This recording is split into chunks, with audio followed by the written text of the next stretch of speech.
안녕하세요. 불꽃 싸다구입니다. 구독, 좋아요, 알람 설정까지 부탁드리겠습니다. 그럼 오늘의 사연 바로 시작하겠습니다. 서울에서 살고 있는 40세의 여성입니다.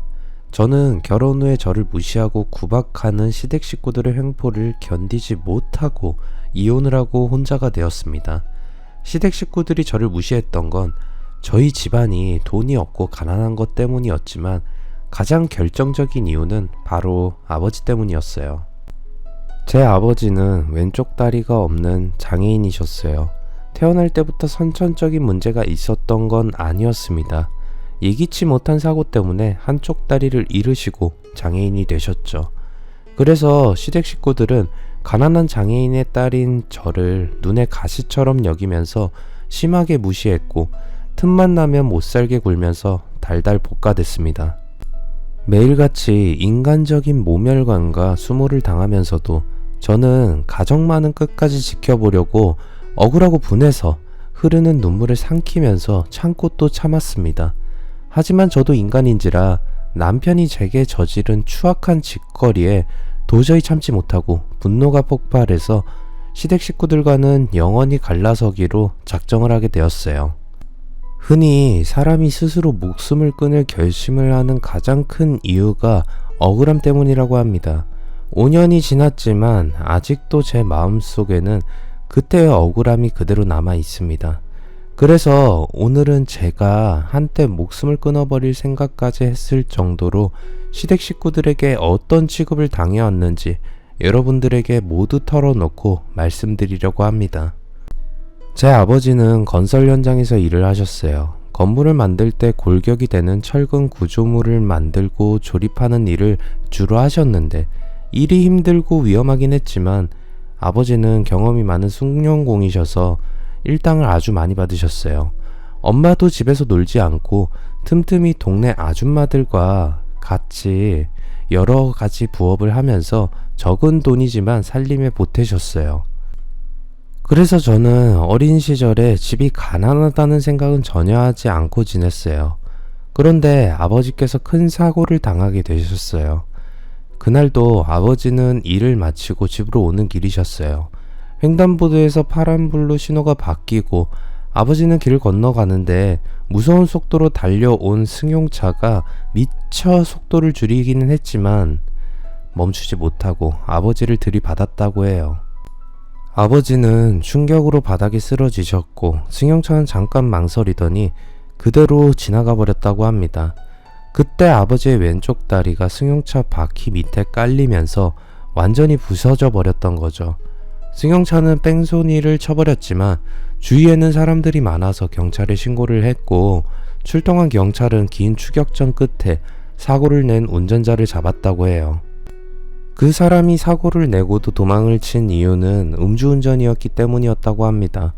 지금 같으면 음주의 뺑소니까지 저질렀으니 피해자와 합의 여부와 관계없이 바로 구속이 되었겠지만 그 당시에는 경찰들은 가해자인 운전자에게 아버지가 사망하지 않았으니 합의만 잘하면 구속은 안 될 수 있다고 했답니다.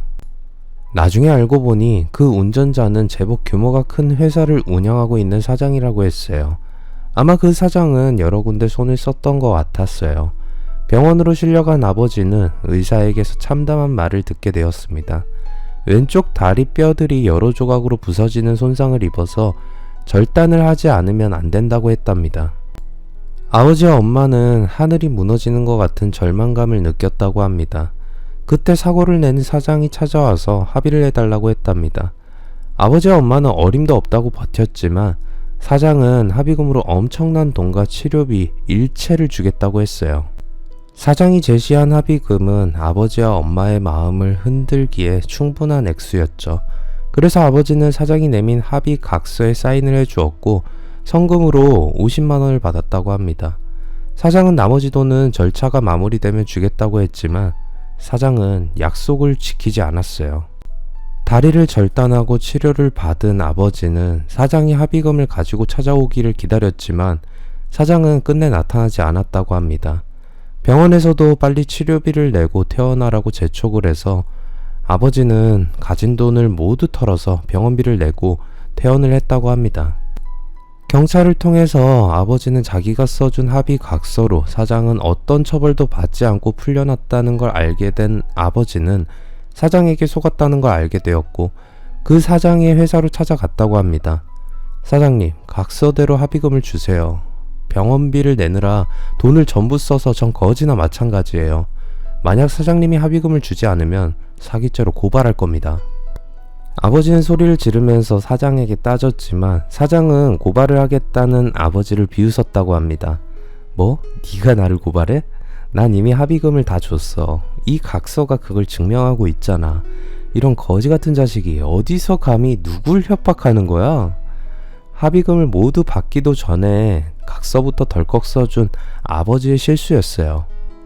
사장은 아버지에게 자기를 믿고 제발 각서를 써달라고 애원하면서 간이며 쓸개까지 다 빼줄 것처럼 굴었기에 아버지는 돈이 많은 사장이 설마 거짓말을 하겠는가 생각해서 성금만 받고 각서부터 써주었는데 아버지의 실수였던 거죠.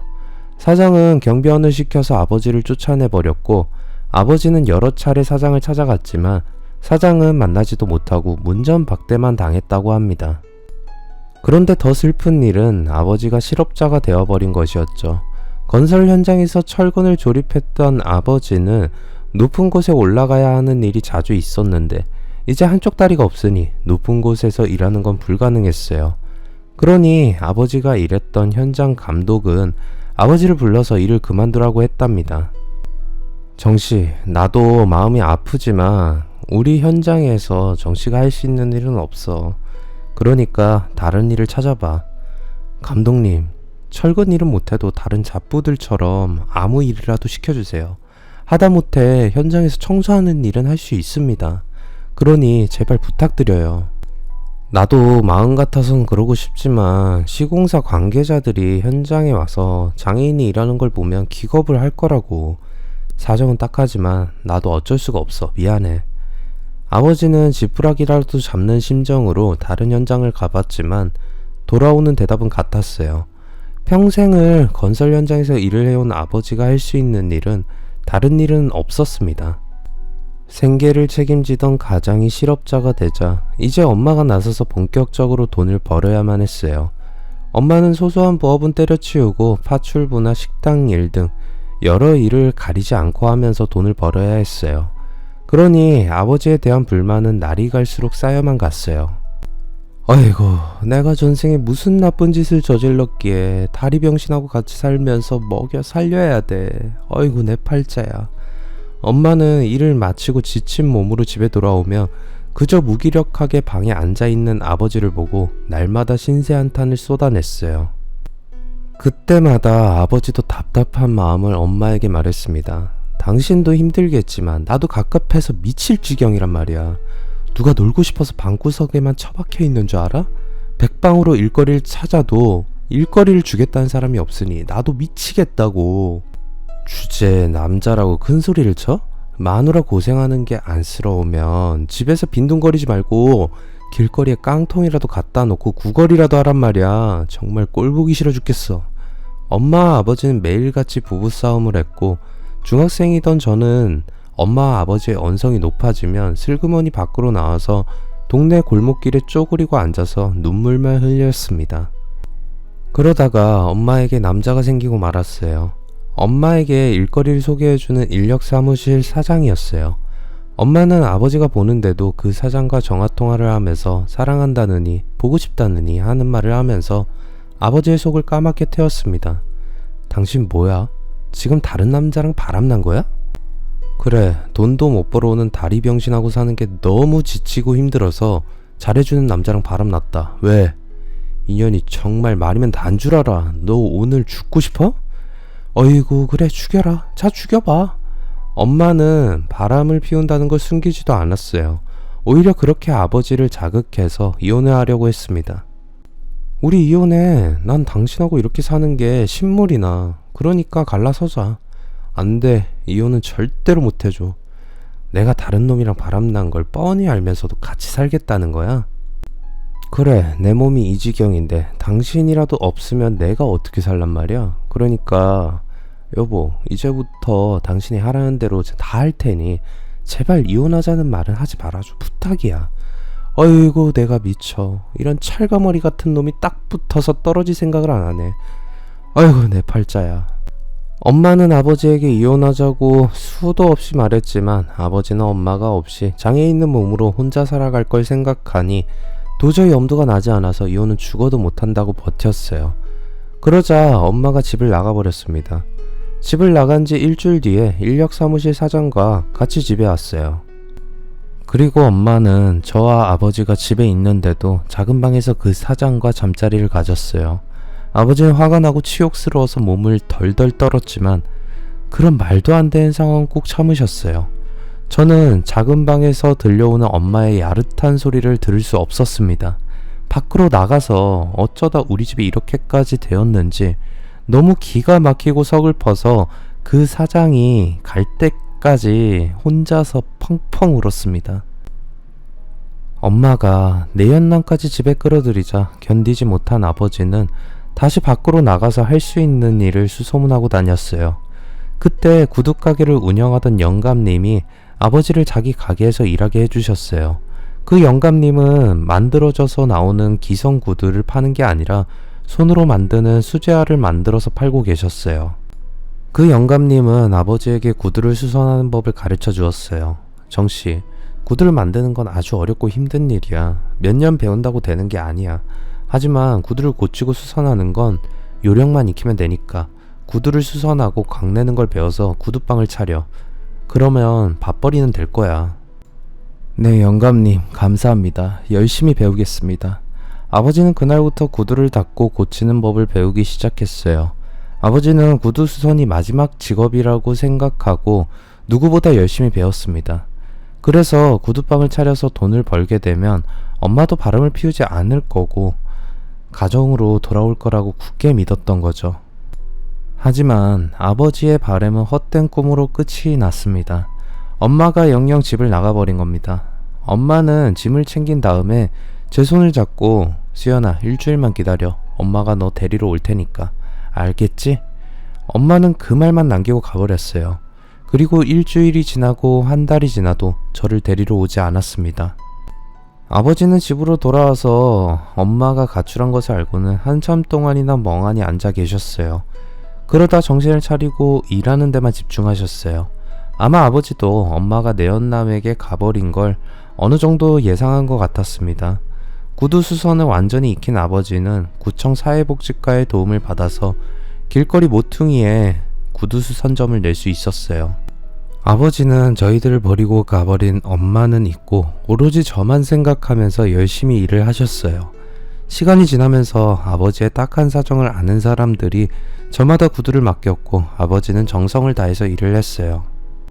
아버지는 오랜 시간 현장에서 일하면서 다져진 손기술이 있었기에 구두 수선점은 날로 번창해 가서 저희 두 식구가 먹고 사는 데는 지장이 없을 정도가 되었어요. 고등학생이 된 저는 학교를 마치면 날마다 구두 수선점에 가서 아버지를 도와드렸습니다. 아버지는 쓸데없이 가게에 나오지 말고 집에서 공부나 하라고 하셨지만 저는 이미 대학을 갈 생각은 없었어요. 고등학교만 졸업하면 무조건 어디든 취직을 해서 몸이 불편한 아버지의 짐을 덜어드리려고 마음을 먹고 있었어요. 졸업을 한 뒤에 저는 직장을 알아보았지만 고졸의 경력도 전무한 저를 선뜻 받아주는 회사는 없어서 면접에서 빈번히 떨어지고 말았어요. 저는 일단 알바를 해서 직장을 알아보기로 하고 휴대폰 대리점에서 알바를 시작했어요. 그렇게 몇 개월이 지난 다음에 대리점 사장님이 저를 부르더니 수연아, 너 알바가 아니라 제대로 된 직장 구한다고 했지? 네 사장님, 정직원으로 일할 수 있다면 어디든 좋아요. 그럼 내 친구가 자기 비서를 구한다고 하는데 내가 말해볼까? 네, 그래주시면 정말 감사하죠. 사장님은 회사를 운영하는 자기 친구가 비서를 구한다고 했어요. 사장님은 제 외모가 준수하니까 비서로 일하기에는 문제가 없을 거라고 하셨어요. 며칠 뒤에 사장님은 그 친구의 회사로 찾아가 보라고 제게 말을 했고 저는 회사로 찾아가서 그 사장을 만났습니다. 수연이라고? 이리로 앉아. 사장의 회사는 규모가 아주 크지는 않았어요. 비서로 일을 해도 엄청나게 바쁠 것 같진 않다는 생각이 들었습니다. 사장은 간단하게 몇 가지 형식적인 질문만 하고 제 몸을 위아래로 훑어보더니 합격이라고 말했어요. 좋아, 내일부터 출근해. 전 너무 쉽게 합격이 된 게 오히려 이상했어요. 하지만 사장이 제시한 근무 조건은 알바를 하는 것과는 비교가 안 되는 수준이었기에 전 정말 다행이란 생각을 하고 다음날부터 비서로 근무를 하기 시작했습니다. 말이 사장의 비서이지 거의 격리나 마찬가지인 일이었어요. 손님들이 오면 차를 내주고 여러가지 경비나 지출에 대한 영수증을 처리하는 간단한 일이었기에 일은 아주 편했어요. 그런데 얼마 후에 사장이 저를 비서로 뽑은 진짜 이유를 알게 되었어요. 월말이 되어서 정산과 세금 신고에 필요한 서류를 정리를 마치자 같이 저녁을 먹자고 말했어요. 사장은 저녁을 먹으면서 계속 제게 술을 권했고 저는 어쩔 수 없이 사장이 주는 술을 받아 마셔야 했어요. 그리고 치기가 올라올 때쯤에 사장은 제게 같이 자자고 했어요. 비록 술에 취했지만 저는 몸을 함부로 굴리면서 아무 남자와 잠자리를 같이 하는 스타일이 아니었기에 사장에게 딱 부러지게 말했어요. 사장님이 원하시면 같이 잘 수도 있어요. 하지만 저는 혼절순결주의자는 아니에요. 그렇다고 자유연애주의자도 아니에요. 사장님이 절 좋아해서 관계를 가지고 싶다면 거절하진 않을게요. 하지만 그냥 저를 하룻밤 데리고 놀 생각이라면 여기서 그만두세요. 사장은 제 말을 듣고 멈칫하더니 저를 좋아한다고 말했어요. 나도 여러 여자들과 난잡하게 관계를 맺는 스타일은 아니야. 수연이가 마음에 드니까 같이 자자고 하는 거야. 지금 그 말 책임질 수 있어요? 물론이야. 수연아, 나를 믿고 같이 자자. 좋아요. 그럼 우리 오늘부터 사귀는 거예요? 저는 사장과 연인 사이가 되는 걸 다짐받고 그날 밤을 모텔에서 보냈습니다. 전 사장이 술이 깨고 나면 오리발을 내밀면 어쩌나 걱정을 했지만 사장은 다음날부터 저를 연인으로 생각하고 대해주었어요. 몇 달간 연애를 하면서 저희들의 관계는 깊어져 갔고 저희들은 결혼을 약속하게 되었어요. 남편은 제게 친정에 대해서 물었어요. 이제는 내가 장인어른하고 장모님한테 인사드릴 때가 된 것 같아. 우리 언제 갈까? 저는 남편의 말에 엄마는 다른 남자와 바람이 나서 집을 나갔다고 사실대로 말했지만 아버지에 대해서는 차마 솔직하게 말할 수가 없었어요. 그래서 아버지가 작은 구두 매장을 운영하고 있다고 둘러댔고 장애인이란 말은 아예 하지 않았습니다. 어차피 곧 드러날 일이었지만 저는 아직 남편에게 모든 걸 말해줄 준비가 되어 있지 않았어요. 회사를 운영하는 부잣집 아들인 남편과 저는 형편이 기울여도 너무 기울었기 때문입니다. 저는 넌지시 남편의 속마음을 떠보았어요. 우리 집은 아주 가난해. 당신 집안하고는 비교가 안 될 정도로 돈이 없어. 그래도 괜찮아? 그게 무슨 상관이야. 결혼은 돈을 보고 하는 게 아니야. 나는 당신이 좋아서 결혼을 하겠다고 마음 먹었어. 그러니까 당신 집안에 돈이 있든 없든 상관없어. 저는 남편의 말을 믿었고 남편을 데리고 아버지가 운영하는 구두방으로 갔습니다. 아버지를 본 남편은 말과는 달리 표정이 심각하게 굳어졌어요.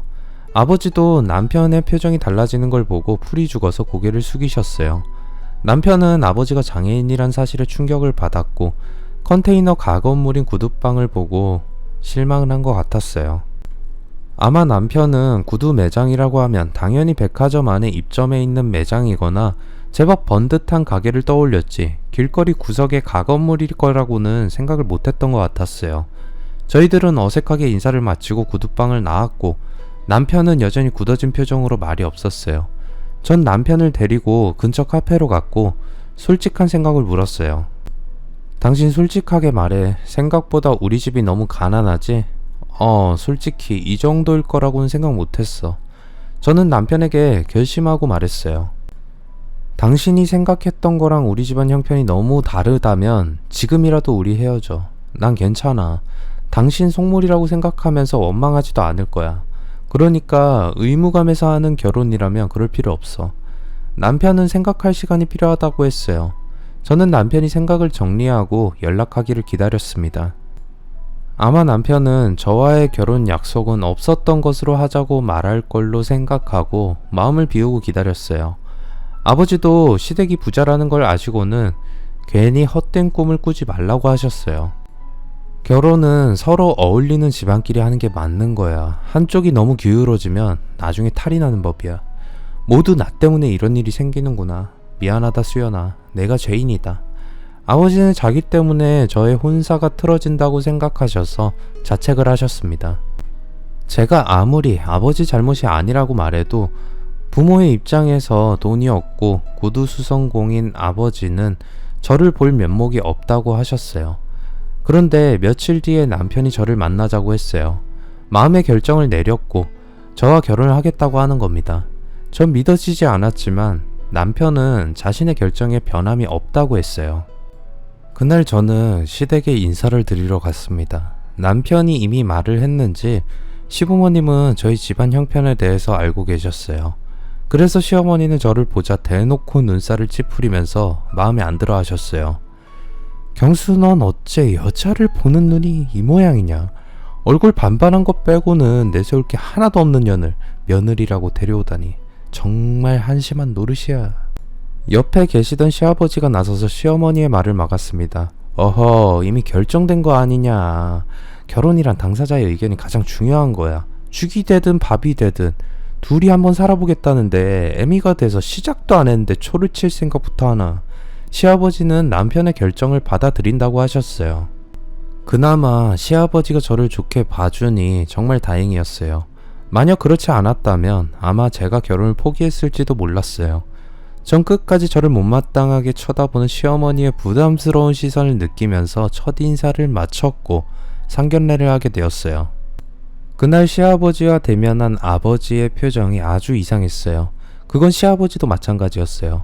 순간적이었지만 두 사람은 서로 보고 아주 놀란 눈빛을 보이다가 곧 아무 일 없다는 듯이 표정을 바꾸었어요.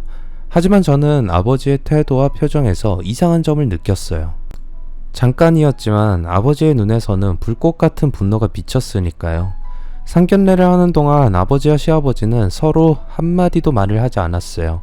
의례적으로라도 인사라도 할 법한데 둘은 인사조차 하지 않았고 굳어진 표정으로 서로 외면하고 있었어요. 상견례를 하면서도 시어머니는 저희 아버지를 아주 불쌍한 눈빛으로 쳐다보면서 혀를 찼어요. 아휴, 사지 멀쩡한 사람도 살아가기 힘든 세상에서 저런 몸을 어떻게 살아왔나. 시어머니의 말은 아버지를 딱하게 여겨서 위해주는 말처럼 들렸지만 정작 그 말은 듣는 당사자 입장에서는 아주 기분이 나쁜 값싼 동정이었고 무시였어요. 상견례를 마친 다음에는 저는 집으로 와서 아버지에게 무슨 일인지 물었어요. 아빠, 왜 시아버지하고 말도 안 하고 외면하고 있었어? 아, 그게 그냥 바깥 사돈이 부담스러워서 그랬어. 정말이야? 무슨 일이 있는 건 아니고? 그래, 아무 일도 없어. 내가 괜히 분위기를 망쳤나 보구나. 아버지는 이렇게 말하면서 애써 웃었지만 저는 아버지의 표정에서 다시 한번 불꽃 같은 분노를 보았습니다. 그렇지만 아버지가 아무 일 아니라고 하니 전 더 이상 묻지는 않았어요. 결혼을 한 뒤에 시어머니의 태도를 보고 시집살이가 쉽지 않을 거라고 예상은 했지만 시어머니는 저를 볼 때마다 인상을 찌푸렸고 저를 벌레 보듯이 하찮게 대했어요. 시어머니의 친구분들이 놀러와서 제가 차와 과일을 대접해도 저를 친구분들에게 며느리라고 소개하지도 않았어요. 친구분들이 제가 누구냐고 물어야 겨우 아들이 며느리라고 데려온 년이야 라고 아무렇지 않게 말했어요. 친구분들이 저를 칭찬해도 시어머니는 발끈해서 저에 대한 험담을 늘어놓았습니다. 네 며느리 인상이 아주 복스럽고 참하다. 얘, 웃기지마. 기집이 얼굴만 반반하면 되는 줄 알아? 아주 거지 같은 집안에서 굴러먹다가 들어왔는데 내가 미치겠다. 며느리 집안이 그렇게 돈이 없어? 돈이 없는 정도가 아니라 완전히 거지라니까. 제 아버지는 다리병신에 구두수선이나 한다니까. 어머나, 정말이니? 네가 복장이 터질만도 하겠네. 경수는 왜 저런 년을 데리고 왔대? 내놓으라 하는 집안의 여자들도 줄을 설 텐데. 그러니까 내가 환장할 노릇 아니겠어. 시어머니와 친구들은 제가 주방에 있는데도 들으라는 듯이 저를 무시하고 깔보면서 수다를 떨었어요. 저를 무시하는 건 얼마든지 참을 수 있었지만 시어머니는 말끝마다 아버지의 다리가 병신이라고 해서 제 가슴에 불을 질렀어요. 시어머니는 제가 하는 일마다 참견을 하면서 구박을 했어요. 얘, 이걸 청소라고 해놓은 거니? 어떻게 넌 뭐든지 대충대충 건성으로 해. 당장 깨끗하게 다시 청소해. 얘, 빨래통에 빨래가 가득 들어있는데 뭘 하느라고 빨래도 안 하고 있어. 게을러 터져가지고. 아이고, 이걸 찌개라고 끓인 거냐? 바보도 너보다는 낫겠다. 전부 갖다 버리고 새로 끓여. 이런 구박이 거의 매일 이어졌어요. 그러다 보니 저는 시어머니가 저를 부르기만 해도 가슴이 철렁 내려앉을 정도로 노이로제에 걸릴 지경이 되었어요. 그래서 견디다 못한 저는 따로 분가를 해서 살자고 말했어요. 당신도 알겠지만 어머님이 나를 너무 마음에 안 들어 하셔. 우리 따로 나가서 살면 안 돼?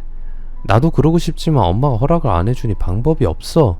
이제 결혼한 지 1년도 안 되었는데 나가서 살겠다고 하면 엄마가 분명히 화를 낼 거야.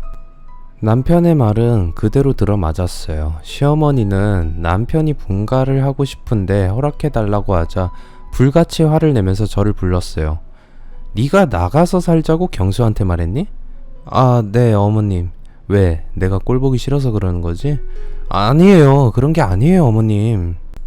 아니긴 뭐가 아니야. 니년의 시커먼 속을 내가 모를 줄 알아? 경수 꼬셔서 분가한 다음에는 경수가 가지고 있는 돈을 네 마음대로 다리병신 친정아버지한테 퍼주려고 하는 거잖아. 억장이 무너지는 시어머니의 말에 저도 참을 수가 없었어요. 어머니, 말이 너무 지나치네요. 저희 집에 아무리 가난해도 사돈을 이런 식으로 무시하는 건 아주 무례한 행동이에요. 그리고 앞으로 제 아버지 다리병신이라 부르지 않으셨으면 합니다. 뭐야? 다리병신을 병신이라고 부르지 뭐라고 부르냐? 병신님이라고 할까? 시어머니의 비아냥거리는 말투에 저는 참을 수 없을 정도로 화가 나서 뚜껑이 확 열려버리고 말았습니다. 그동안 참고 또 참았던 서러움까지 폭발하면서 소리를 지르고 말았어요. 당신 정말 막대 먹었어. 인간이 어떻게 이 정도로 심보가 고약할 수가 있어? 그래, 우리 아버지 장애인이다. 그러는 당신은 내세울 게 뭐가 있어? 술집 마담이나 하면서 아무 남자한테나 몸을 주면서 살아온 주제에 어디서 큰 소리를 쳐? 저는 시어머니가 술집 마담 출신이라는 말을 남편에게서 들었어요. 시아버지는 본처와 사별한 뒤에 알고 지내던 마담이던 시어머니와 관계가 더욱 깊어졌고 결국 재혼을 하게 되었다고 했어요. 시어머니에게 술집 마담이란 경력은 숨기고 싶은 부끄러운 것이었는데 제가 그것을 건드리자 시어머니도 눈에서 불꽃이 튀고 화가 치밀어서 온몸을 떨었어요. 뭐? 너 말 다 했어? 시어머니는 제 머리채를 잡더니 욕을 하면서 흔들어댔어요. 이런 미친년이 어디서 감히 시애미한테 대들어? 그래, 오늘 술집 마담이나 하던 년한테 한번 죽어봐라, 이 못된 년아. 시어머니는 이성을 잃고 제 머리채를 잡아 흔들고 뺨을 때렸어요. 전 미친듯이 날뛰는 시어머니의 폭력을 온몸으로 받아주며 견뎌야 했습니다. 그때 마침 퇴근한 시아버지와 남편이 달려와서 말렸기에 망정이지 그렇지 않았다면 전 시어머니에게 맞아 죽었을지도 모르는 일이었어요. 그만큼 시어머니는 미친 사람처럼 날뛰었습니다. 자초지종을 알게 된 시아버지는 도저히 저희 부부와 시어머니가 같이 살 수는 없다고 생각하셔서 분가를 허락하셨어요. 그리고 이유가 어찌되었든 하늘같은 시어머니에게 맞짱을 뜨듯이 덤빈 제게 사과하라고 하셨어요. 전 어쩔 수 없이 시어머니에게 무릎을 꿇고 고개를 숙여서 사과를 했습니다. 그런데도 시어머니는 고개를 돌리고 저를 쳐다보지도 않았어요. 저희 부부가 분가를 하고 얼마 뒤에 저는 시아버지 아버지 사이에서 무슨 일이 있었는지 알게 되었습니다. 제가 아버지의 구두방에 갔는데 뜻밖의 사람이 있었습니다. 시아버지였어요. 아버지와 뭔가 심각하게 대화를 하던 시아버지는 저를 보더니 놀라서 급히 구두방을 나가셨어요. 어머, 아버님, 여긴 어쩐 일이세요?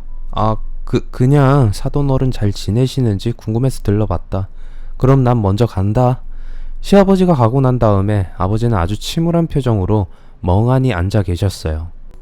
제 눈에 아버지가 들고 있는 봉투가 보였어요. 아빠, 무슨 일이에요? 그 봉투는 또 뭐예요? 그제서야 아버지는 긴 한숨을 내쉬면서 입을 여셨어요. 정말 악연이구나. 저 갈아 마셔도 시원치 않은 놈을 다시 만나다니. 아버지는 제게 봉투를 넘겨주셨고 제가 봉투를 열어보니 안에는 500만원짜리 수표가 한 장 들어있었어요. 내 다리를 이 지경으로 만든 놈이 바로 네 시애비란 놈이다. 저는 순간 몸이 힘이 쫙 빠졌고 현기증이 일어났어요. 그때 술을 마시고 아버지를 차로 치고 도망쳤다가 합의를 하자고 하면서 사기를 쳤던 사장놈이 시아버지라니. 그래서 상견례에서 아버지와 시아버지 표정이 좋지 않았던 겁니다. 제가 결혼한 다음에 아버지와 있었던 과거 일이 마음이 걸렸던 시아버지가 찾아와서 돈을 주면서 모두 잊자고 했다는 겁니다. 사람을 장애인으로 만들어 놓고 겨우 500만원 주고 마무리 짓자고 하다니, 더구나 20년이 훨씬 지나서 말이에요. 정말 파렴치한 인간이었어요. 아빠, 왜 진작 말을 안 했어? 그러면 나 이 결혼 안 했을 텐데 왜 말을 안 했어? 나 혼자 입 다물고 가만히 있으면 너는 부잣집에 시집가서 잘 살 줄 알았다.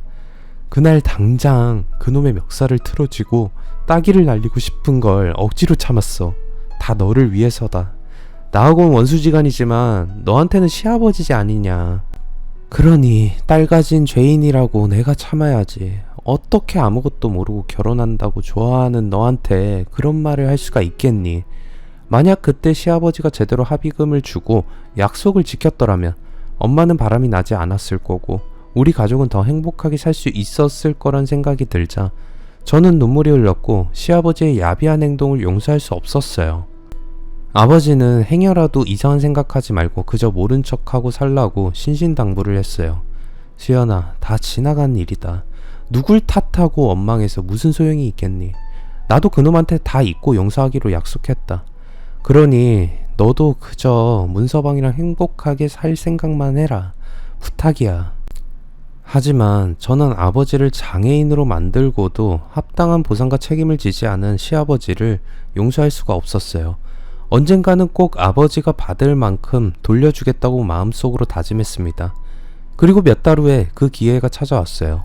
시아버지는 곧 회사 경영에서 물러날 계획이었어요. 그래서 남편에게 모든 걸 물려주려고 했는데 문제는 남편이 회사를 운영하는 실력이 신통치 않았던 겁니다. 남편은 사장이라고는 했지만 모든 결정은 시아버지가 내렸고 남편은 그저 자리만 지키고 있는 바지 사장의 꼴이었죠. 시아버지는 이제 경영 일선에서 물러나서 쉬고 싶다고 하셨어요. 주위에서는 아직 젊으시니 회사를 더 이끌어 가시라고 했지만 시아버지는 지친다고 하셨어요. 내가 젊었을 때부터 일만 하면서 살다 보니 이제는 좀 쉬고 싶어. 그런데 경수놈을 믿을 수가 없으니까 걱정이야. 그놈한테 전부를 맡겼다가는 회사를 말아먹기 딱 좋으니까 말이야. 그래서 시아버지는 자신이 물러나도 남편의 회사 경영을 도와줄 사람으로 전무이사를 낙점했어요. 전무이사는 시아버지와 거의 창업 동기 같은 사람으로 시아버지가 가장 믿고 신뢰하는 임원이었어요. 저도 전무이사를 만난 적이 있었는데 인상이 선하고 거짓말이라고는 할 줄 모르는 사람처럼 보였습니다.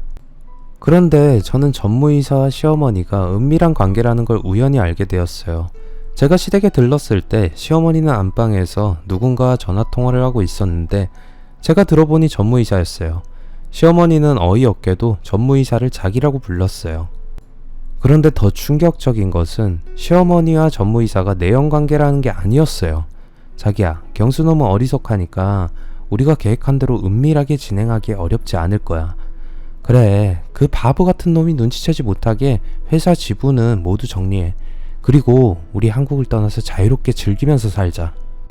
영감도 기력이 예전만 못해서 관계를 해도 성에 차지도 않아. 그래도 나를 만족시켜주는 건 자기밖에 없어. 그래, 나 술집 할 때부터 자기만 좋아했잖아. 영감하고야 뭐 돈 때문에 그동안 같이 살았던 거지. 하지만 이제 끝날 때가 된 거야. 시어머니는 내연남인 전무이사와 공모해서 남편과 시아버지 모르게 회사를 정리하고 그 재산을 가지고 도망칠 생각을 하고 있었어요. 어차피 남편도 시어머니의 자식이 아니었으니 걸릴 게 아무것도 없는 셈이었죠. 전 시어머니의 계획을 알아낸 다음에 남편에게 모두 말해주었습니다.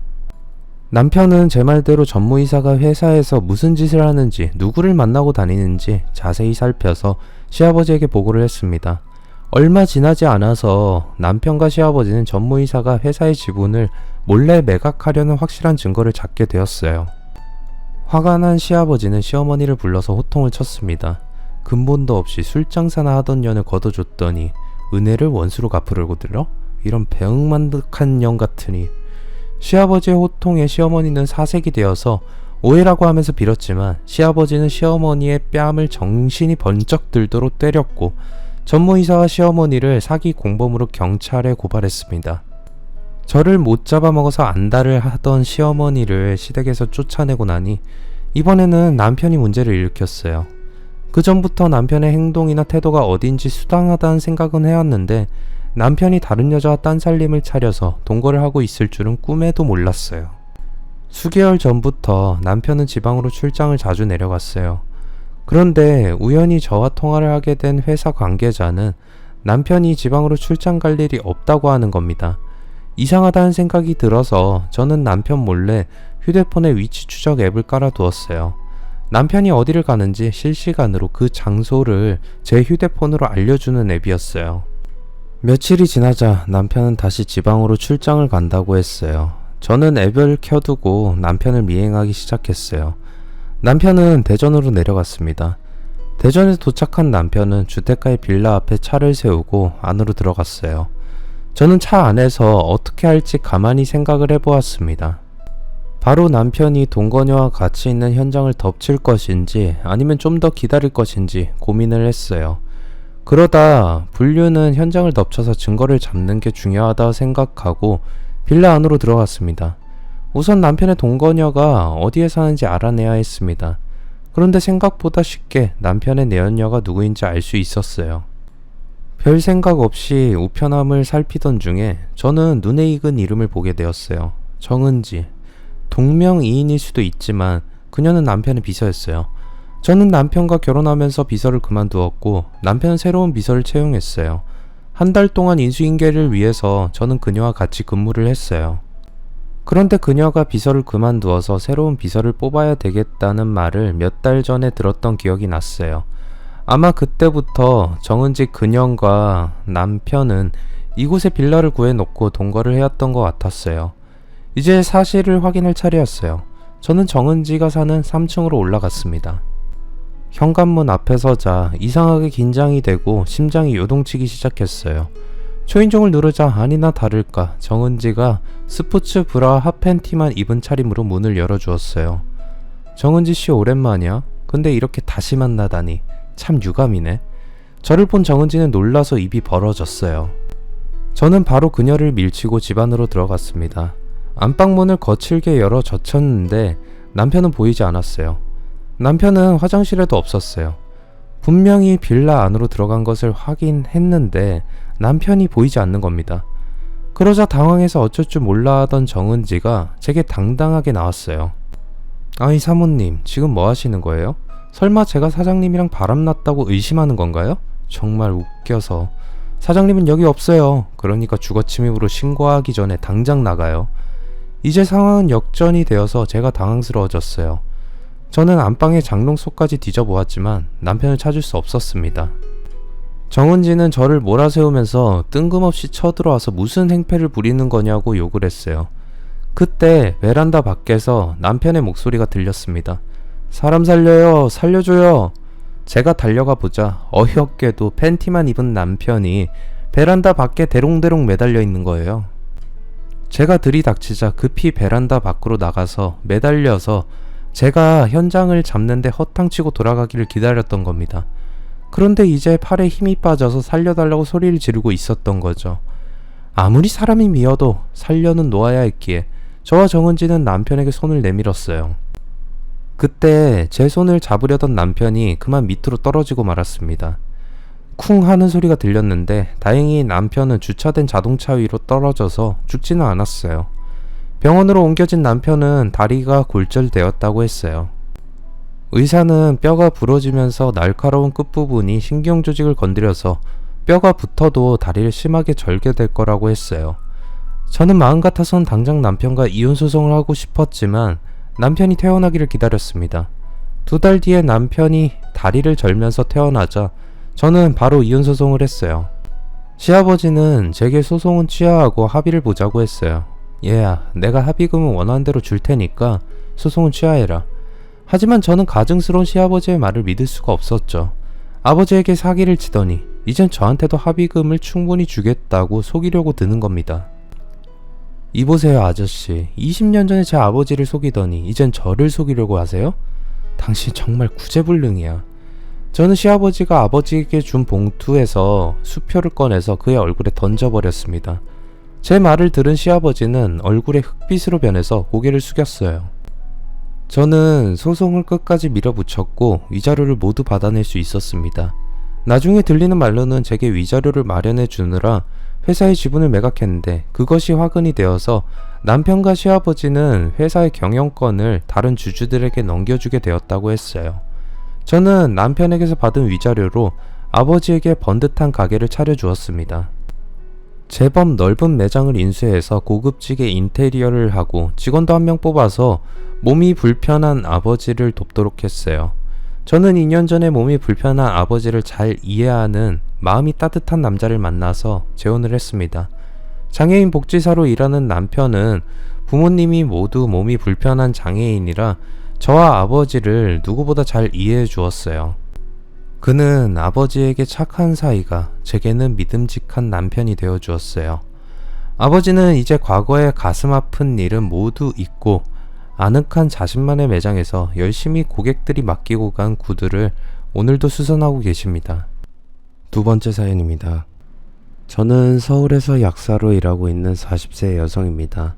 결혼은 누구에게나 인생에서 가장 중요한 일이라고 생각합니다. 특히 여성들은 결혼에 대해서 환상을 가지고 있기 마련이죠. 사랑하는 사람과 새로운 제2의 인생을 시작하게 된다는 기대감과 설레임으로 결혼 생활을 시작하게 될 겁니다. 저 역시 남편과 결혼을 한 뒤에 혼자일 때와는 차원이 다른 행복을 꿈꿨습니다. 하지만 제가 겪은 결혼 생활은 그야말로 엉망진창이었어요. 모두 남편이 철저하게 저를 속였고 저는 남편의 거짓말에 완전히 속아서 결혼을 했기 때문입니다. 저를 속인 건 남편뿐만 아니라 한 사람이 더 있습니다. 어쩌면 남편보다는 그녀가 저를 속이고 이용했다는 사실이 더 비참하게 만들었어요. 그 여자가 누구인지는 제 이야기를 끝까지 들으시면 자연스레 아시게 될 겁니다. 저는 이곳에서 속아서 결혼한 다음에 피해를 본 여성들의 이야기를 종종 봤습니다. 하지만 제가 당한 사기 결혼은 다른 분들의 경험과는 차원이 다르게 충격적이고 역대 최고라고 생각이 되어서 오늘 여러분들에게 잘못된 결혼으로 인생이 처참하게 망가졌던 저의 아픈 경험을 들려드리려고 합니다. 저는 사업을 하시는 아버지와 내과 의사인 엄마 사이에서 태어났어요. 저는 돈을 잘 버시는 부모님 덕분에 돈 걱정이란 게 뭔지도 모르고 부족한 것 없이 자랐습니다. 외가와 친가 모두 경제적으로 상당히 부유한 편이라 초등학교 시절에는 학교에 아버지의 운전기사가 데려다 주곤 했어요. 그러다 중학교를 들어가면서부터 아버지는 다른 친구들의 이목을 생각해서 제게 대중교통을 이용하라고 하셨어요. 저도 그게 훨씬 편했습니다. 초등학교 때 자가용에서 내리는 저를 본 친구들은 모두가 부러운 눈으로 쳐다보았고 선생님들도 저를 부잣집 자식이라고 생각하셔서 다른 아이들보다 특별하게 대해주기도 했어요. 처음에는 남들과 다른 특권층만의 권리 같아서 괜히 우쭐해지기도 했지만 중학생이 되면서 철이 들자 다른 애들과는 다르다는 게 어색하고 싫어졌어요. 그리고 고등학교에 들어가면서 제게는 특별한 친구가 하나 생겼습니다. 집이 아주 가난해서 너무 못 사는 민경이라는 친구였죠. 민경이는 학교에 내야 하는 돈을 늘 제때 내지 못해서 자주 교무실로 불려가던 친구였어요. 그리고 몸에서 냄새가 난다고 따돌림을 당하기도 했어요. 민경이는 항상 표정이 어두웠고 머리는 감지 않아서 떡이져 있었어요. 같은 반 아이들은 누구나 민경이가 옆에 오면 자리를 피했고 아무도 친구로 상대해 주려고 하지 않았어요. 친구들은 모이기만 하면 민경이에 대해서 수근거렸습니다. 민경이 제 말이야. 어떻게 여자애가 씻지도 않고 머리도 안 감고 왜 저러고 다니는지 모르겠어. 민경이는 집이 너무 가난해서 비누를 살 돈이 없는 게 아닐까? 에이 설마 그 정도로 돈이 없겠어. 아니야, 얼마 전에는 내가 봤는데 다른 애가 바닥에 떨어뜨린 빵을 주워서 먹더라. 어머 정말? 민경이라는 애 완전히 거지네. 민경이는 학교에서는 늘 혼자였어요. 다른 친구들은 민경이를 피했지만 저는 왠지 불쌍하다는 생각이 들어서 친구를 해주었어요. 점심시간이 되면 밥도 같이 먹어주었고 말도 걸어주었죠. 그러자 민경이가 저를 이상하게 쳐다보았어요. 수정아, 너 왜 나한테 친한 척 하는 거야? 다른 애들은 근처에 오지도 않는데. 친한 척 하는 게 아니라 앞으로 친하게 지내자는 거야. 민경이는 믿기지 않는다는 표정으로 저를 보면서 사실 지금까지 나한테 친구하자고 한 애는 너밖에 없었어. 나한테서 냄새나지 않아? 전 뭐라고 대답해야 할까 하다가 솔직하게 말했어요. 머리에서 냄새가 좀 나. 앞으로는 자주 감았으면 좋겠네. 그러자 다음날부터 민경이는 매일 머리를 감고 전보다 깔끔해진 모습으로 학교에 나왔어요. 지금까지 민경이는 친구가 없어서 깨끗하게 보일 필요가 없어서 지저분하게 다녔다고 했어요. 그런데 이제는 마음을 나눌 친구가 생겼으니 깔끔하게 보이기로 했다는 겁니다. 저는 민경이와 친구로 지내면서 제가 가진 학용품도 나눠줬고 차비가 없다고 하면 제가 대신 주기도 했어요. 그리고 하굣길에 버스를 타러 갈 때면 민경아 배고프지 않아? 라고 물어보았어요. 민경이는 배에서 꼬르륵 소리가 나는데도 아니라고 머리를 흔들면서 괜찮다고 했어요. 군것질을 할 돈이 없었기 때문이죠. 저는 민경이의 형편을 뻔히 알기에 분식집으로 민경이를 데리고 가서 떡볶이나 만두 같은 것들을 시켜서 나눠 먹었어요. 저는 분식집에서 먹는 라면이 별미여서 자주 먹었는데 민경이는 라면을 먹지 않았어요. 민경이는 라면이라면 신물이 난다고 했습니다. 집에 쌀이 떨어졌을 때는 보름이 넘게 라면만 먹기도 했어. 오늘도 집에 가면 라면 먹어야 하는데 수정이 네 덕분에 맛있는 거 먹네. 고마워. 저는 민경이의 처지가 딱해서 눈물이 나올 지경이었어요. 민경이는 한 번씩 저희 집에 놀러와서 같이 공부를 하다가 자고 가기도 했어요. 민경이 집은 단칸방이라서 공부방이 따로 없는 처지였죠. 저희 집에 온 민경이는 놀라서 입이 벌어졌어요. 제법 넓은 정원이 있는 아담한 2층 단독주택인 저희 집과 침대와 큰 창문이 있는 공부방을 보고는 저를 부러움이 가득한 눈으로 쳐다보았죠. 그러다가 고개를 갸웃거리면서 그런데 공부방에 왜 침대가 없어? 너 바닥에서 자는 거야? 라고 물었고 저는 웃으면서 아니 침대는 침실에 있어. 어머 넌 공부방 말고 침실도 따로 있니? 내가 자는 방은 2층에 있어. 그렇구나. 너 정말 좋겠다. 또 민경이는 저희 집에서 일하는 가사도우미 아줌마를 보자 자기 엄마가 생각이 난다고 했어요. 정원이 있는 멋진 2층 단독주택 집에 상주하는 가사도우미 아줌마 그리고 자상한 부모님까지 민경이의 처지는 모든 것이 저와는 정반대였죠. 민경이는 침대에 저와 나란히 누워서 자기 집안에 대한 이야기를 처음으로 제게 해주었습니다. 민경이 아버지는 막노동을 한다고 했어요. 공사장에서 막노동을 하다가 흔히 한바집이라고 불리는 현장의 식당에서 일하던 민경이 엄마를 만나게 되었다고 합니다. 두 분 모두 가난한 농사꾼의 자식으로 태어나서 어릴 때부터 농가 밭에서 일만 하다가 고등학교만 겨우 졸업하고 가난이 싫어서 서울로 올라와서 일을 했다고 해요. 하지만 몸이 부서지도록 일을 해도 하루를 겨우 사는 게 고작이었죠. 그러다가 민경이 아버지는 공사 현장에서 떨어져서 허리를 크게 다쳤다고 합니다. 공사를 한 업체는 치료비만 주고 민경이 아버지를 현장에서 내보내고 병원에서 치료를 받았지만 일을 할 수 있는 상태가 아니어서 집에 누워만 계신다고 했어요. 그래서 민경이 엄마가 파출부나 식당 일을 하면서 겨우 생활비를 벌고 있다고 했습니다.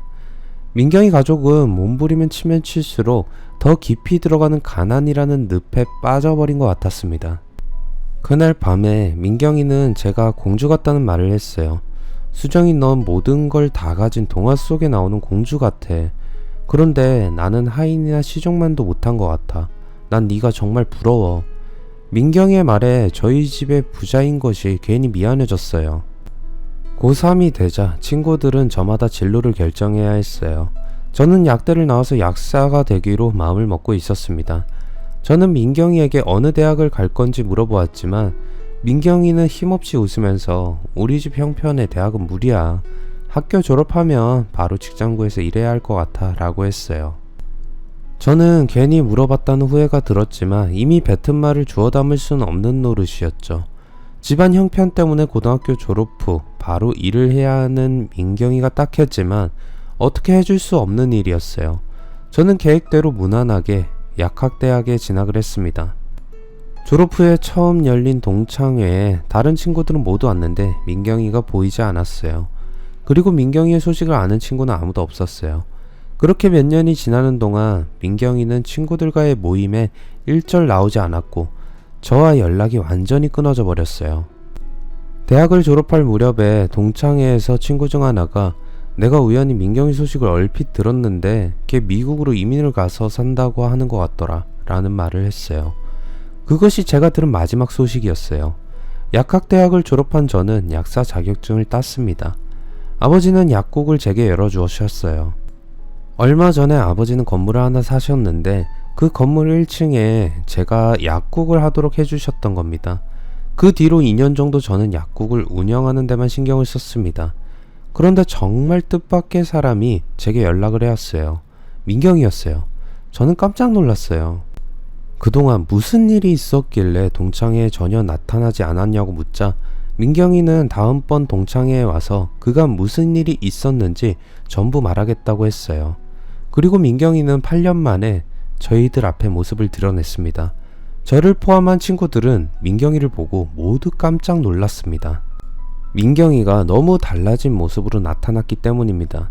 민경이는 더 이상 고등학교 시절에 꾀죄죄하고 냄새나는 찢어지게 가난한 집안의 딸이 아니었어요. 온몸을 명품으로 휘감고 귀티가 나고 아주 세련된 여성이 되어서 저희들 앞에 나타났습니다. 어머 민경아, 이게 웬일이니? 너 너무 달라졌다? 도대체 무슨 일이 있었던 거야? 놀란 제가 묻자 민경이는 여유있게 웃으면서 학교 졸업하고 처음에는 고생 꽤나 했는데 사람이 죽으란 법은 없는지 살 길이 열리더라. 민경이가 졸업하고 딱 1년 뒤에 아버지가 돌아가셨다고 합니다. 민경이 아버지는 허리가 아직 성하지 않았지만 가족들에게 미안해서 집에만 누워있지 못하고 일을 하러 나가셨다고 해요. 그런데 짐을 지고 있던 계단을 올라가던 민경이 아버지는 허리에 격한 통증을 느끼고 지고 있던 짐을 놓치면서 중심을 잃고 다시 공사장 바닥으로 떨어지고 말았다고 합니다. 하지만 이번에는 5층 높이에서 추락해서 불행하게도 민경이 아버지는 그 자리에서 사망하고 말았답니다. 하지만 새옹지마처럼 아버지의 죽음으로 민경이의 엄마는 큰 돈을 받게 되었다고 해요. 민경이 엄마는 남편의 앞으로 생명보험에 들어놓았고 사망보험금이 나왔던 거죠. 민경이 엄마는 그 돈에 대출을 받아서 작은 가게라도 하나 열어서 살아볼 생각을 하고 있었는데 미국에 있던 민경이 사촌 오빠가 미국으로 이민을 오라고 했다는 겁니다. 민경이와 엄마는 여러 날을 고민을 하다가 어차피 한국에 있어도 별 볼 일 없으니 차라리 미국에서 새로 시작하기로 했답니다. 그동안은 사촌 오빠도 형편이 좋지 않아서 가난한 민경이를 걱정만 했지 도움을 전혀 주진 못했는데 사촌 오빠가 하던 유통사업이 조금씩 풀리고 있다고 했어요. 그때는 미국산 농산물을 아시아 지역으로 수출할 수 있는 허가권을 얻으려고 부지런히 알아보는 중이라고 했어요. 그 허가권만 있으면 엄청난 돈을 벌 수 있다고 했답니다. 그래서 민경이 엄마는 그의 말을 믿고 보험금을 그가 하고 있던 농산물 유통사업에 투자를 했다고 합니다. 그리고 1년 뒤에 수출 허가권을 받게 되었고 그때부터 민경이 사촌 오빠의 사업은 그야말로 대박이 나면서 돈을 엄청나게 벌게 되었다고 해요. 몇 년 동안 민경이도 사촌 오빠를 도와서 같이 사업을 하다가 이제는 고국인 한국으로 돌아와서 새로운 사업을 하려고 오빠와 같이 귀국했답니다. 친구들은 민경이를 보면서 정말 쥐구멍에 볕들 날이 있다더니 이게 웬일이야, 정말 너무 잘됐다, 대박난 거 축하해. 저마다 민경이의 대성공을 진심으로 축하해 주었어요. 그날 동창회가 끝나자 민경이는 제게 따로 와인을 한잔하자고 했어요. 학교 다닐 때 내가 너한테 신세를 너무 많이 졌잖아. 오늘은 내가 쏠게. 민경이는 저를 고급 와인바로 데리고 갔어요. 민경이는 제게 한국에서 무슨 사업을 하면 좋을지 알아봐 달라는 부탁도 했습니다. 그리고 제가 약국을 운영하면서 지내고 있다고 하자 결혼을 했는지 물어봤어요. 저는 아직 미혼이고 사귀는 남자도 없다고 했어요. 사실 그동안 여러 남자들을 만나봤지만 결과는 별로 신통치가 않았거든요. 제가 소개받은 남자들은 저희 집안이 가진 재산에 관심을 가지는 속물근성으로 가득한 남자들 뿐이어서 제 마음에 드는 사람은 없었어요. 제가 아는 지인들은 약사인 제게 어울릴 만한 남자들을 소개해 주었는데 모두 직업은 안정적이고 집에 돈도 있는 사람들이었죠. 하지만 문제는 한결같이 결혼을 거래의 대상으로 생각한다는 거였어요. 서로 가진 조건만 맞춰보려고 들었고 남녀의 애정이나 사랑 같은 데는 관심이 없었어요. 맞선을 봐도 서로가 가진 조건만 맞춰보다가 헤어지는 경우가 대부분이었죠. 민경이는 제가 아직 미혼이라는 걸 알게 되자 자기 사촌 오빠를 만나보라고 은근히 권했어요. 수정아, 우리 오빠 한번 만나봐. 오빠도 미국에서 대학 졸업하고 지금까지 사업만 하느라 제대로 된 연애 한번 해보지 못했어. 그런데 이건 내 오빠라서 하는 말이 아니라 정말 좋은 남자야.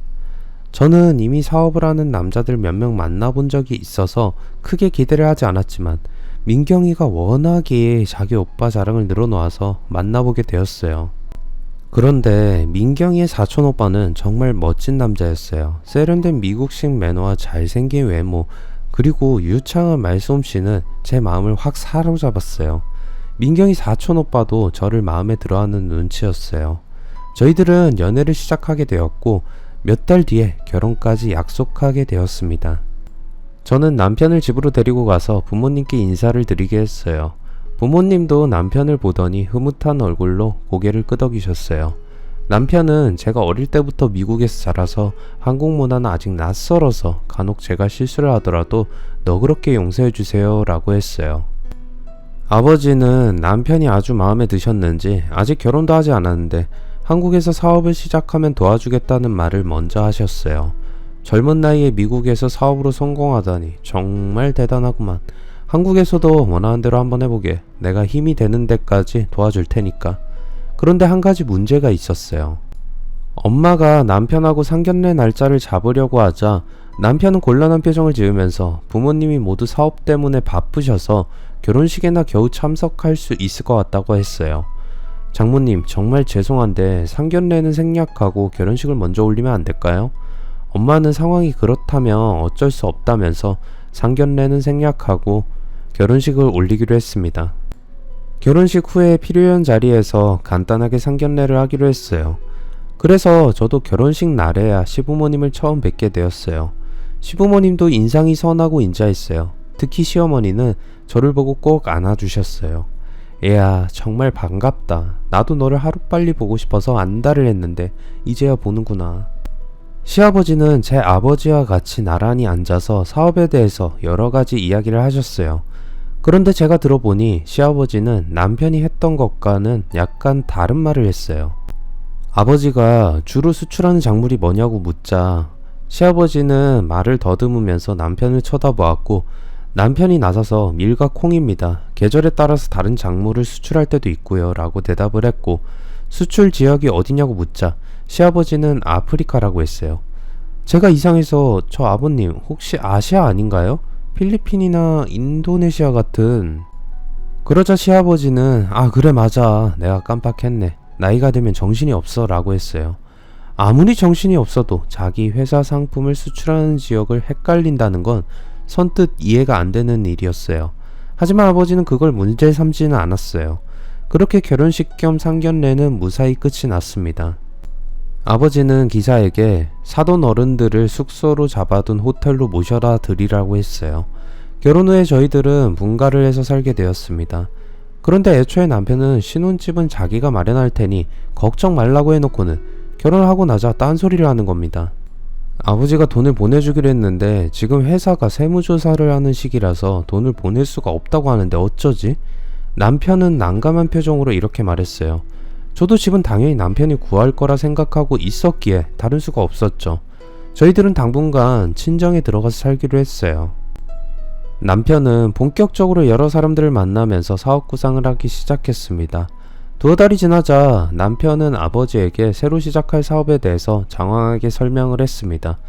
아버지는 남편의 말을 몇 마디 들어보지도 않고 됐어, 조수방이 알아서 잘하겠지. 우선 이걸로 사업 착수금 보태 라고 하면서 1억짜리 수표를 주셨어요. 그때 저는 남편의 표정을 봤는데 무척이나 놀란 얼굴이었어요. 마치 1억이란 거금을 평생 처음 본 사람 같았어요. 게다가 수표를 지갑에 넣는 남편의 손은 떨리고 있었습니다. 아버지는 남편에게 다짐을 받듯이 말했습니다. 이 돈 공짜로 주는 거 아니야. 자네한테 투자를 하는 거야. 반드시 성공해서 몇 배로 갚아야 하네. 네, 장인어른 최선을 다하겠습니다. 남편은 대담 많은 자신만만하게 했어요. 남편은 사업은 시작했다고 하면서 늘 집에 늦게 들어오거나 회의를 하거나 지방 출장을 가야 해서 집에 못 들어온다고 하는 날이 많아졌어요.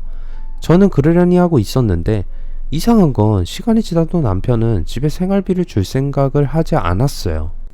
생활비를 주기는커녕 사업상 급전이 필요하다고 하면서 제게서 돈을 가져가는 일이 자주 있었어요.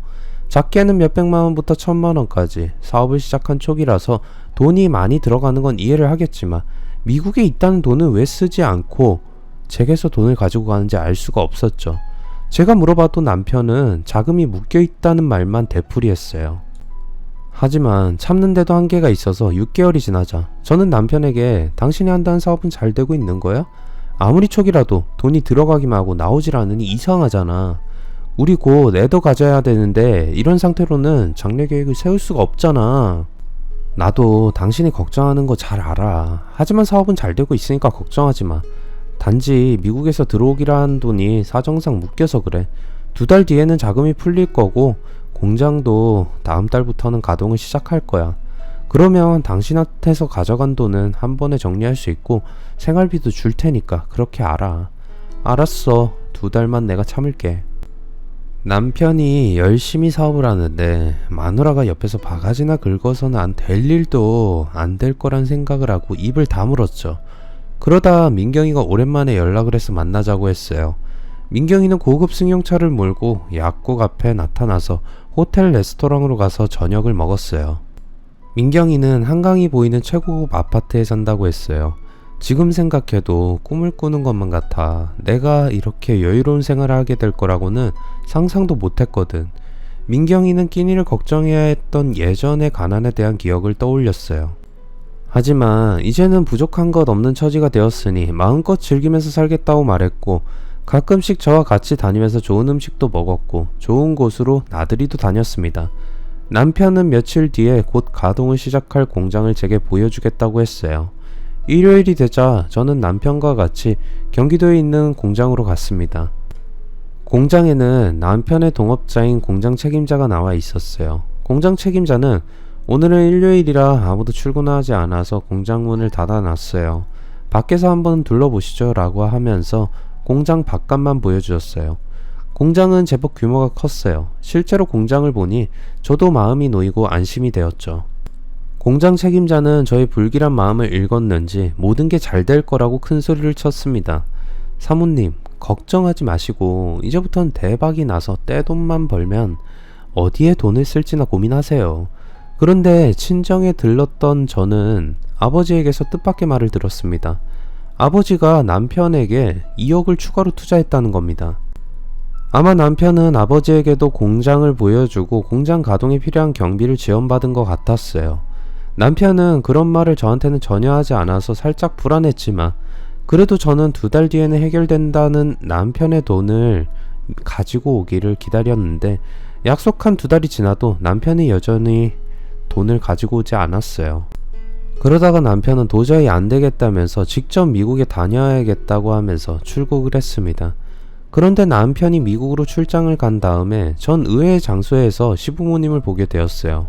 친하게 지내던 친구의 아버지가 돌아가셔서 조문을 가게 되었습니다. 문상을 마치고 나오자 친구는 제게 자리를 마련해 주었어요. 저는 그냥 나오긴 못해서 육개장만 빨리 먹고 나오려고 자리에 앉았는데 제 눈에 시부모님이 앉아있는 게 보였습니다. 전 깜짝 놀라서 시부모님에게 다가갔어요. 어머 아버님, 그리고 어머님, 여긴 어쩐 일이세요? 미국에서는 언제 들어오셨어요? 그러자 저를 쳐다본 시아버지는 어리둥절한 눈빛으로 아니 저를 아세요? 라고 물었고 오히려 제가 황당해졌어요. 그러자 옆에 있던 시어머니는 아마 비슷한 사람을 착각했나 보군요. 분명히 시부모님이 맞는데 저를 전혀 알아보지 못했어요. 전 너무 이상했지만 더 이상 우길 수도 없어서 그냥 물러났습니다. 친구는 장례식장 밖까지 나와서 저를 배웅해 주었어요. 수정아 고마워. 그래도 너밖에 없다. 요새는 시국이 어수선해서 모두 온라인으로 조의금만 보내는데 넌 직접 와주니 말이야. 이래서 조문객 알바를 쓰기 잘했어. 장례식장에는 사람들이 많아야 허전하지 않는 법이야. 전 조문객 알바라는 말에 멈춰서서 친구를 쳐다봤습니다. 친구는 외동딸이라 형제가 없고 친구나 친지들이 많지가 않아서 조문객 알바를 썼다고 했어요. 제 머릿속에는 뭔가 이상한 느낌이 스쳐 지나갔습니다. 전 친구에게서 대행 알바를 하는 업체의 연락처를 받았습니다. 저는 며칠 후에 그 대행업체를 찾아가서 결혼식 날 혼주 대역을 찾는다는 말을 하고 혹시 부모 대역을 할 사람의 얼굴을 볼 수 있냐고 물었어요. 그러자 직원은 대역들의 사진을 여러 장 보여주었어요. 전 시부모님의 사진을 쉽게 발견했고 그들에게 대역을 맡기겠다고 했어요. 직원도 이분들이 인상이 좋아서 부모 대역으로 자주 나가세요. 실제로 부부지간이시고요 라고 했어요. 저는 직원에게 그분들에게 사전에 말해둘 게 있으니 미리 만나게 해달라고 했어요. 그리고 사무실에서 두 사람은 저를 다시 보고 놀라고 크게 당황했어요. 저는 결혼식 사진과 영상을 보여주면서 솔직하게 말하고 다그치자 그들은 더 이상 도망치지 못하고 모든 걸 털어놓았어요. 시어머니 역할을 했던 아줌마가 먼저 입을 열었어요. 부부가 와서 부모 대역을 부탁한다면서 미국에서 사업을 하는 재미교포 행세를 해달라고 했어요. 우린 그 두 사람이 결혼하는 줄 알았는데 알고 보니 신랑은 그대로인데 아내가 그쪽이어서 저도 이상하게 생각을 했어요. 아마 민경이와 남편이 대역을 의뢰했던 것 같았죠. 시아버지 대역을 했던 아저씨도 한마디 했어요. 그런데 말이야, 자기들 형편이 어려우니 대역 일당을 조금만 깎아달라고 하더라고. 참, 그런 경우는 처음이었어. 안 된다고 했지만 하도 사정을 하길래 깎아줬어. 전 남편이 왜 결혼식과 상견례를 같이 하자고 했는지 짐작이 되었어요. 대행 알바비를 줄이기 위해서였어요. 전 마음이 불안해지기 시작했어요. 설마 남편이 하는 불안감이 마음속에서 올라오기 시작했습니다. 전 애써 아닐 거라고 생각하면서 분명히 미국에 계신 시부모님에게 피치 못할 사정이 있어서 결혼식에 참석을 못하게 되자 대역을 구했을 거라고 생각했어요. 하지만 왜 그런 말을 하지 않았을까? 정말 사정이 있다면 결혼식을 미루면 그만이었는데 왜 대역을 구해서 결혼식을 치른 것일까? 생각을 할수록 풀리지 않는 의문만 생겼어요. 그래, 일주일만 있으면 남편이 귀국하니까 그때 모든 걸 확실하게 물어보고 정리하자. 전 이 문제에 대해서는 더 이상 생각하지 않기로 했어요. 그런데 더 충격적인 말이 제 귀에 들렸습니다. 오랜만에 만난 친구가 민경이와 남편을 마트에서 봤다고 하는 겁니다. 수정아, 내가 이틀 전에 네 남편이랑 민경이를 봤는데 마트에서 같이 장을 보더라. 친구는 제 남편을 이틀 전에 봤다고 했는데 말이 안 되는 소리였어요. 제 남편은 열흘 전에 미국으로 갔는데 말이에요. 전 남편은 미국에 있는데 무슨 헛소리를 하냐고 말하려다가 친구의 말을 더 들어봐야 할 것 같아서 민경이랑 남편은 사촌지간이니까 마트에서 장을 볼 수도 있지 라고 했어요. 그러자 친구는 아무리 그래도 둘이 너무 다정한 것 같더라. 팔짱을 끼고 카트 밀고 다니는 폼이 영락없이 부부 같았어. 그런데 둘이 내가 사는 동네에 있는 빌라에 들어가더라? 아마 민경이가 거기 사는 것 같아. 그 말에 저는 머리가 어지러워졌어요. 민경이는 분명히 한강변 최고급 아파트에 산다고 했는데 제가 아무리 애를 쓰면서 부정해봐도 남편이 저를 속였다는 생각밖에 들지 않았어요. 그리고 민경이 역시 남편과 공모를 한 게 분명했죠. 친구의 말이 사실이라면 남편은 제게 미국에 출장을 간다고 속이고 민경이의 집에서 살고 있는 겁니다. 전 심장이 터질 것 같았고 분한 마음이 들어서 얼굴이 붉게 상기되었어요.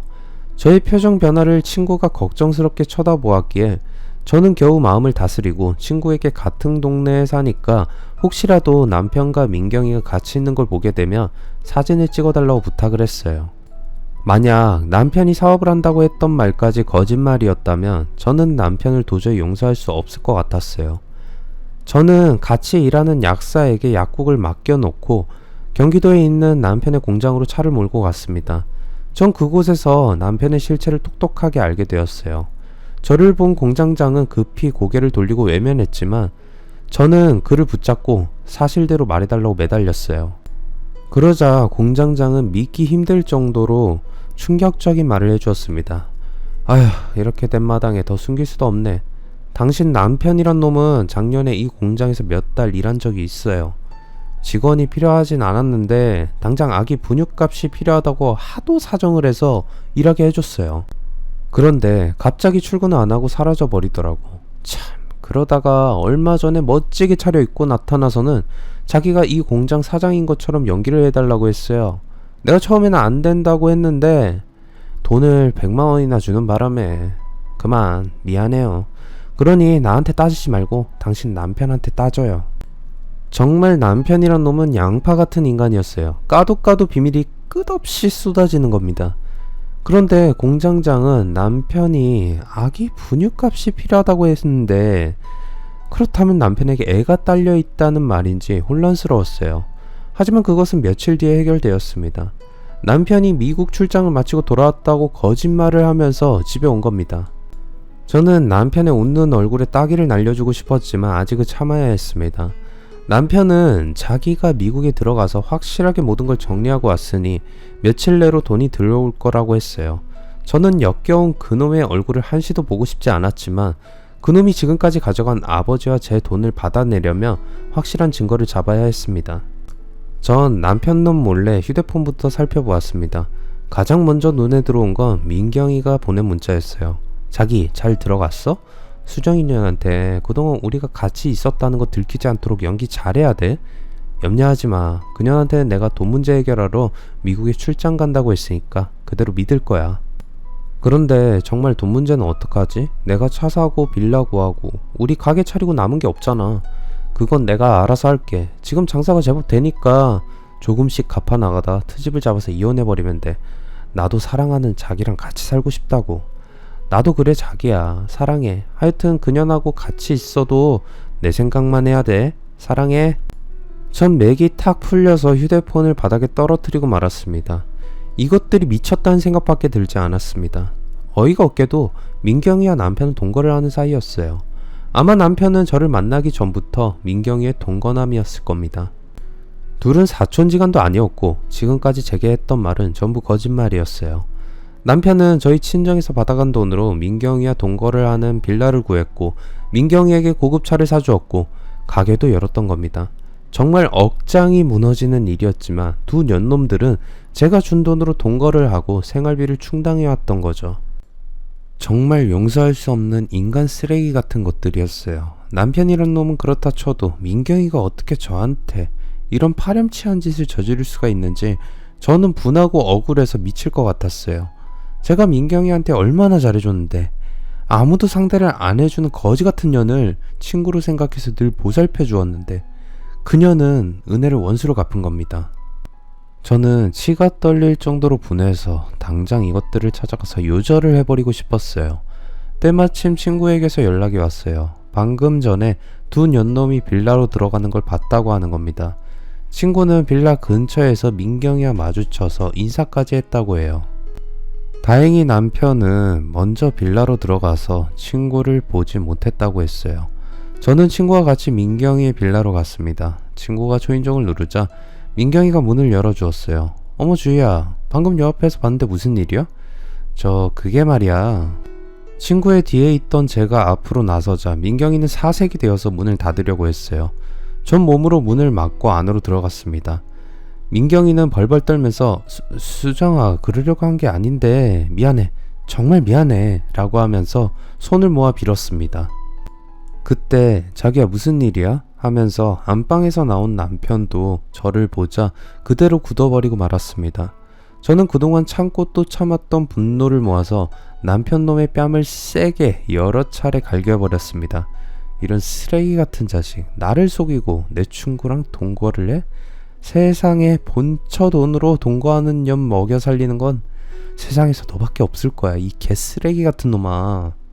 남편은 할 말이 없는지 고개를 숙이고 가만히 서 있었습니다. 전 민경이에게도 나는 너 같은 년을 친구로 생각해서 정말 진심으로 잘해주었는데 넌 나를 그냥 호구로 보고 동거남이랑 짜고 돈을 뜯어내? 너도 정말 인간 말종 쓰레기야.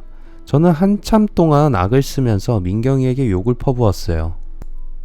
그리고 어느 정도 마음이 가라앉자 민경이는 왜 저한테 이런 말도 안 되는 짓을 했는지 천천히 털어놓았습니다. 그래, 처음부터 널 이용하려고 했던 건 맞아. 그런데 나도 일이 이렇게 커질 줄 몰랐어. 졸업 후 1년 뒤에 아버지가 돌아가신 건 사실이라고 했어요. 하지만 생명보험금을 받아서 미국으로 갔다는 건 거짓말이었죠. 그때 형편으로는 생명보험에 가입할 수조차 없었기 때문이었어요.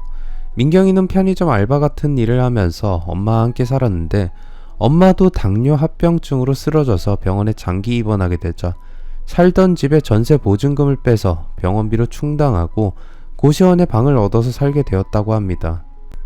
민경이는 그 고시원에서 남편을 만나게 되었다고 해요. 2살이 더 많은 남편은 엄마와 재혼한 새아버지가 실직한 뒤로 사람이 완전히 달라져 버려서 견디지 못하고 집을 나왔다고 합니다. 그 전에는 자상하고 이해심이 많던 사람이었는데 실직 후 재취업이 되지 않아서 가장이 경제적인 능력을 상실하게 되자 술만 찾으면서 의처증 증세까지 보이면서 폭력적으로 변해갔다고 합니다. 남편의 아버지는 엄마가 일을 하러 나가서 조금만 늦게 들어와도 날카로운 눈빛으로 엄마를 노려보면서 고함을 질렀다고 합니다. 인연이 왜 이제서야 기어들어와? 바른대로 말해. 오늘은 또 어떤 놈이랑 붙어먹다가 들어온 거야? 여보, 내가 당신 말고 남자가 어디 있어. 제발 그만 좀 해. 인연이 어디서 소리를 질러? 어서 말해. 어떤 놈이야? 남편의 아버지는 막무가내로 엄마를 의심하면서 몰아붙였고 말다툼은 심한 폭력으로 이어졌다고 해요. 매를 맞은 엄마를 지키려고 남편이 아버지를 말렸지만 아버지는 남편에게도 주먹을 휘둘렀고 이런 생활이 매일같이 이어지자 결국 남편은 술에 취한 새아버지의 폭력을 피해서 집을 나왔다고 합니다. 남편은 PC방에서 알바를 하면서 아무 희망도 없이 고시원에서 그냥 하루하루 살아가고 있는 신세였다고 해요. 그렇게 비슷한 처지였던 둘은 금세 친해져 눈이 맞게 되었고 고시원에서 나와서 반지하 월세방에서 살게 되었답니다. 하지만 둘이 아무리 열심히 일을 해도 매일같이 생활비의 압박에 시달려야 했어요. 게다가 민경이가 아들을 낳은 뒤로 둘은 더욱 심한 생활고를 겪게 되었던 거죠.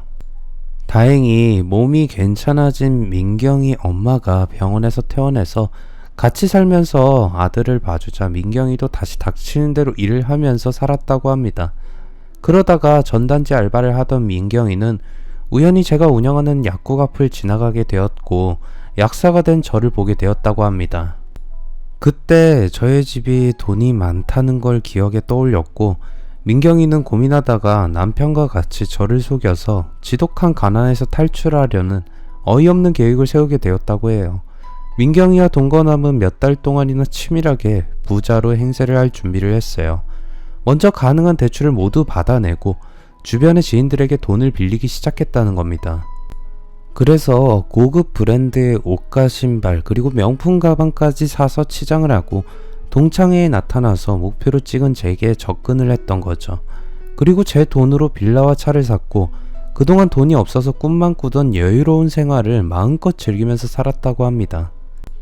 그런데 민경이의 아이가 보이지 않았어요. 제가 애는 어디 있냐고 묻자 민경이는 엄마가 키우고 있다고 했어요. 민경이는 엄마에게 작은 원룸을 하나 따로 마련해 주었다고 했어요. 물론 저희 아버지에게 받은 돈으로 말입니다. 미안해. 그런데 난 네가 정말이지 부러웠어. 원하는 걸 모두 가진 네가 얼마나 부러웠는지 넌 이해 못할 거야. 민경이의 눈에는 눈물을 흘리면서 제게 이렇게 말을 했습니다. 하지만 그렇다고 자신이 저지른 엄청난 잘못을 모두 덮을 수는 없는 법이었죠. 100번을 양보해서 가난 때문에 나를 이용하려고 했던 건 이해할 수 있어. 하지만 어떻게 네 동거남을 내 남편으로 소개할 수 있어? 짐승들도 이런 더러운 짓은 안 한단 말이야. 그 방법밖에 없었어. 나라고 사랑하는 남자가 다른 여자와 사는 꼴을 보고 싶었겠어? 그래서 넌 절대 알 수가 없어. 가난한 게, 돈이 없다는 게 얼마나 서럽고 고통스러운지 넌 모른단 말이야. 그래서 네가 잘했다는 거야? 네 인생을 위해서 내 인생은 처참하게 망가지고 박살나도 좋다는 거야? 친구 인생을 망치고 너만 잘되면 그 말이란 말이야. 이 미친년아. 돈은 둘째치고 난 너 때문에 가정이 깨졌단 말이야. 저는 제가 당한 일은 아랑곳하지 않고 자기 변명만 늘어놓는 민경이의 뻔뻔한 태도에 화가 치밀어서 악을 쓰면서 소리를 질렀어요. 민경이와 남편이 저지른 짓은 분명한 범죄였죠. 아무리 제가 용서를 하고 싶어도 법이 용서하지 않으면 당연히 처벌을 받아야 했어요. 저는 남편과 미련 없이 이혼을 했고 아버지는 전 남편을 사기죄로 고발을 했습니다. 전 남편은 구속이 되어서 조사를 받고 대부분의 혐의가 인정되어 재판을 받았어요. 그들이 가지고 있던 재산은 전부 압류되었고 절차를 거친 다음에 제가 위자료 대신에 돌려받게 되었습니다. 예상은 했지만 민경이와 전 남편은 가지고 있는 돈이 없었어요. 저는 민경이가 가지고 있던 차와 명품 가방과 옷가지들을 모두 받아서 챙겼지만 저희 집에서 가져간 돈으로 산 빌라에는 민경이와 엄마 그리고 아들이 전세로 살게 해주었습니다. 민경이의 가게도 제가 위자료 대신 받게 되었어요. 전 가게를 처분하려다가 가게에 가보고 마음이 바꿨습니다. 작은 샌드위치 가게였지만 손님들이 많아서 장사가 제법 잘 되었어요. 샌드위치는 민경이가 직접 만들었는데 제가 먹어봐도 뭐랄까 다른 샌드위치와는 다른 독특한 맛이 들어있었어요.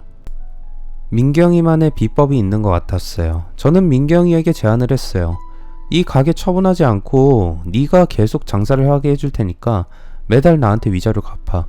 제 말을 들은 민경이도 알았다고 하면서 고개를 끄덕였어요. 재판을 받고 집행유예로 풀려난 전 남편은 민경이와 함께 장사를 시작하면서 매달 제게 돈을 갚고 있습니다. 다른 사람에게 피해를 주는 헛된 욕심을 부리지 않고 주위의 형편에 따라서 살아가는 법을 배울 때까지는 매달 계속해서 위자료를 받아낼 생각입니다. 긴 글 읽어주셔서 감사합니다. 구독, 좋아요, 알람 설정 부탁드립니다.